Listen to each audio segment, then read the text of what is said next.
hoy vamos a comenzar con el segundo trabajo de introducción al análisis. Para eso vamos a utilizar dos bibliografías. Por un lado, el texto de Aparici, García Matila, Fernández Baena y Osuna Acedo, y de ese texto vamos a trabajar el primer capítulo, que es la percepción de la realidad. Si hacemos un recorrido por los principales conceptos que los autores van a trabajar en esta primera unidad, el primer punto de análisis tiene que ver con cómo percibimos. Y en ese sentido, lo que se analiza es que nuestra percepción se produce a través de las diferentes facultades sensoriales que tenemos las personas. Esas facultades permiten al ser humano ponerse en contacto con el mundo.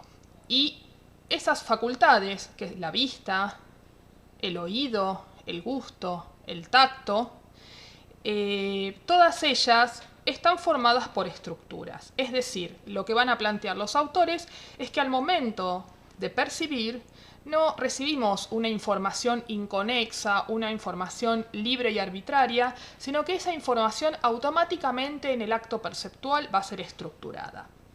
De todos los sentidos, la vista y el oído son los más desarrollados por el hombre. Y lo que van a plantear los autores también es que la percepción se organiza, la percepción se estructura y que siempre es particular y selectiva. Se preguntan los autores, ¿qué percibimos? Y van a decir que la retina recibe una imagen del mundo exterior que luego es transmitida al cerebro. Entre la proyección de este tipo de imágenes en el cerebro y el conocimiento del mundo hay una serie de procesos mentales complejos. Las imágenes que llegan al cerebro no son estáticas, sin embargo, la característica de la percepción es una constancia y estabilidad. Es decir, que lo que van a plantear los autores es una adhesión a la escuela de la Gestalt, que va a ser una de las principales teorías que analizó el acto perceptual. Y donde van a decir que si bien todo acto perceptual es individual, va a haber elementos que son constantes y estables en todo acto perceptual. Vemos a continuación este ejemplo. Y preguntaría, ¿qué es lo primero que vemos? Seguramente lo primero que vamos a ver es la idea de un cubo. Y en una segunda instancia vamos a reconstruir que este cubo se organiza a partir de una serie de elementos que son estos círculos distribuidos de una determinada manera.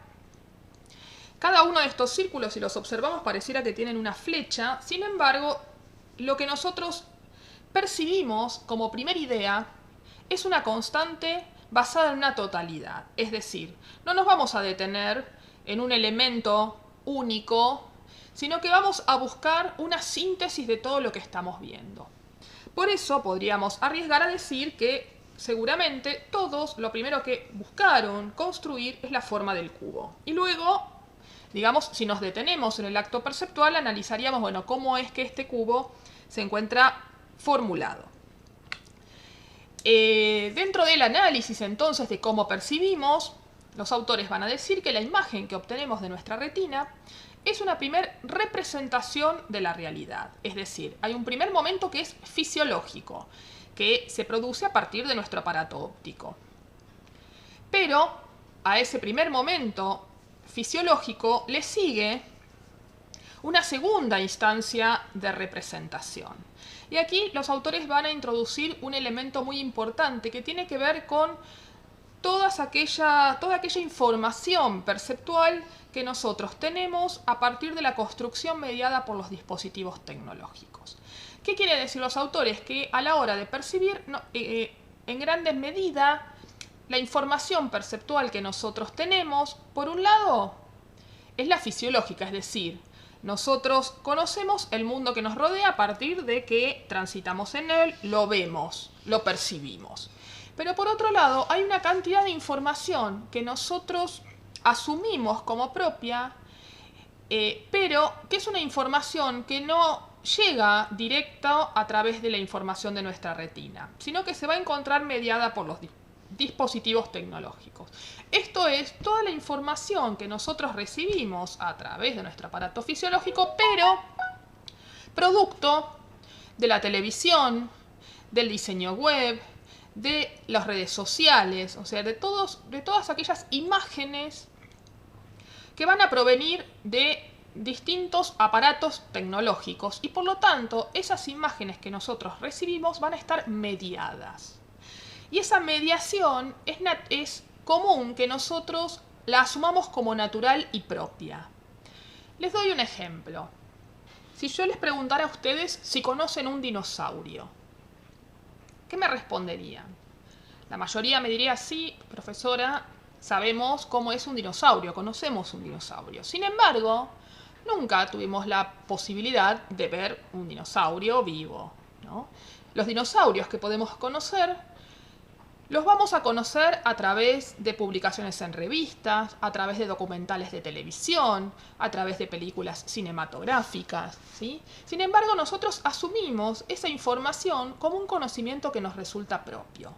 Pero como decíamos, se va a tratar en esos casos de información que nosotros vamos a transformar en conocimiento mediada por los dispositivos tecnológicos. Y si nos ponemos a pensar, cada vez es mayor la porción de imágenes que conocemos a través de estas mediaciones.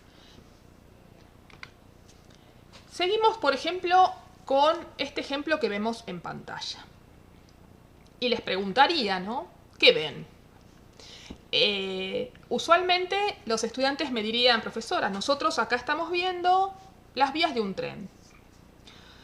Y yo les contestaría, no, ustedes acá no están viendo las vías del tren. Ustedes lo que observan es un dibujo, una representación referida a las vías de un tren. Si yo les preguntara cómo son las vías del tren en la realidad, ustedes me dirían que las vías de un tren son paralelas, ¿no? Para que pueda circular el tren sobre estas vías. Sin embargo, en esta representación que nosotros estamos observando en este momento, las vías del tren no son paralelas. Las vías del tren convergen en un punto lejano en el horizonte. Por lo tanto, podemos decir que por un lado está la realidad y por otro lado está cómo la percibimos. Este es un ejemplo concreto donde nosotros podemos decir que esta imagen, que nos resulta muy verídica y muy elocuente respecto de las vías del tren, no es una imagen que refleje la realidad, ya que, como decíamos, en la realidad las vías del tren son paralelas. Sin embargo, esta representación es fiel a cómo ven nuestros ojos, es fiel a la forma de funcionar de nuestro aparato óptico, fisiológicamente hablando. Nuestro aparato óptico genera distorsiones en las formas que percibe. Y por ejemplo, una distorsión muy común es esta de que nosotros tendemos a ver más grande lo que está cerca, más pequeño lo que está lejos, y además en esa distorsión vemos, ¿no?, cómo va cambiando la proporción de ancho de las vías del tren del primer plano al último plano. Entonces vamos a decir que nosotros percibimos de una forma que no necesariamente es afín a cómo son las cosas en la realidad. Si pasamos, ¿no?, a otro ejemplo más humorístico, vemos acá unos memes, ¿no?, donde, bueno, los dejo para que los miren un poquito y se diviertan, ¿no?, respecto de esto de cómo percibimos, ¿no?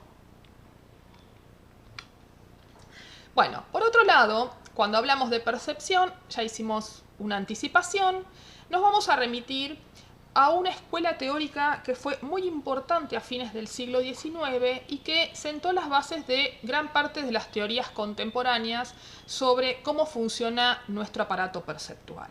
Se trata de la escuela de la Gestalt.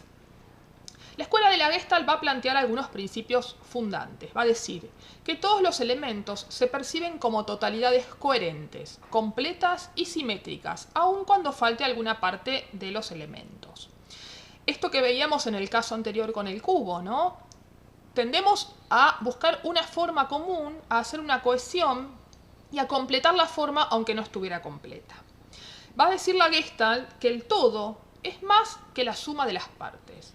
¿Qué va a decir entonces? Que cuando percibimos es esto, no percibimos elementos sueltos, elementos inconexos, sino que automáticamente aplicamos una estructura y una organización a los elementos que percibimos, construyendo un todo, que ese todo va a estar construido de partes organizadas. La Gestalt procura identificar las constantes, es decir, aquellos elementos que son invariables a la hora de percibir. Entendemos todos que la percepción es un acto individual, es un acto particular y personal. Sin embargo, la Gestalt, a través de sus estudios, lo que logra comprobar es que más allá de esas individualidades a la hora de percibir, hay constantes, hay invariables que se van a dar de forma permanente en todos los seres humanos a la hora de percibir. Y entonces aparecen lo que se van a llamar las leyes de la Gestalt, que son justamente esas invariables, lo que es común. Dentro de las leyes de la Gestalt, una de ellas va a hablar del principio de proximidad. Si vemos este ejemplo, como yo les decía, nuestra primera lectura no va a ser detenernos en cada línea como un elemento separado. Vamos a entender que son líneas que se agrupan, ¿sí? Casi podríamos decir a forma de columnas, como una totalidad. En este caso también observamos cómo esas líneas tendemos a organizarlas en grupos, ¿no? 2, 2, 2 y 2. Y vamos a separar las verticales de la línea horizontal. Por otro lado, también plantea el principio o la ley de continuidad. Una vez más, vemos en este caso cómo los elementos orientados en una misma dirección tienden a organizarse de una misma forma. Entonces, nosotros tendemos a ver una textura como una totalidad, ¿no? Un conjunto de líneas que hacen una trama y que vemos que esa trama cambia su orientación, ¿no? Entonces vemos un grupo y otro grupo. Otra ley, la ley de semejanza, va a decir que tendemos a agrupar perceptualmente los elementos que son parecidos entre sí. Por ejemplo, cuando observamos el ejemplo de la izquierda, tendemos a organizar cuadrados, círculos y a generar columnas. Mientras que en el caso de la derecha también vemos cuadrados por un lado, círculos por el otro y tendemos a organizarlos en forma de cruz. Otra de las leyes de la Gestalt es la ley de contraste. Y va a decir que un elemento se va a distinguir del resto por su singularidad. Es decir, tendemos a agrupar los elementos y si hay alguno de esos elementos que es muy diferente, va a justamente a contrastar y a separarse de ese grupo. El contraste puede darse por forma, por color, por posición, por otros tipos de características. En este caso vemos como un conjunto de representaciones de figuras humanas estereotipadas, hay una que distingue por color. Y la última de las leyes de la Gestalt, por lo menos la última que va a mencionar este texto de estos autores, es la ley de inclusividad. Con esta idea justamente de organizar en un todo y en un todo reconocible, va a decir que la inclusividad es un tipo de camuflaje utilizado para disfrazar, encubrir e incorporar elementos que no se perciben a simple vista, ¿no? Y en este caso tenemos un ejemplo de una obra de un artista manierista, Arcimboldo, donde nosotros tendemos a ver la idea de un retrato. Ahora, si nos detenemos en un segundo momento perceptual, vamos a ver que este retrato se elabora a partir de la conjunción de frutas y verduras. Las frutas y las verduras aparecen camufladas en un primer momento perceptual y luego, bueno, si nos detenemos, claramente aparecen a la vista. Vemos otro ejemplo de principio de inclusividad como recurso utilizado en el campo publicitario, ¿no? Vemos perceptualmente un conjunto de ovejas, ¿no? Segundo que vemos es una botella y si nos detenemos observamos, ¿no?, que dentro de la botella aparece la cara de un lobo, ¿no?, haciendo alusión a que el consumo de esta bebida convierte a, digamos, personas pacíficas en personas con ciertas aptitudes de cierto peligro, ¿no? Bueno, acá tenemos otro ejemplo de principio de inclusividad. Con estos conceptos transitamos el capítulo 1 del libro de Aparici y otros autores. ¿Cuál es la propuesta del trabajo práctico 2 en relación a esta bibliografía específica? Bueno, en primera instancia, tienen que realizar una síntesis de este texto, pero la idea no es que sea un resumen tradicional, sino que realicen un esquema a modo de mapa conceptual, a modo de gráfico, que permita identificar los principales conceptos que vierten los autores. La idea de este esquema es que lo desarrollen en un tamaño aproximado de hoja A4. Como les decía, sintetice los principales conceptos desarrollados.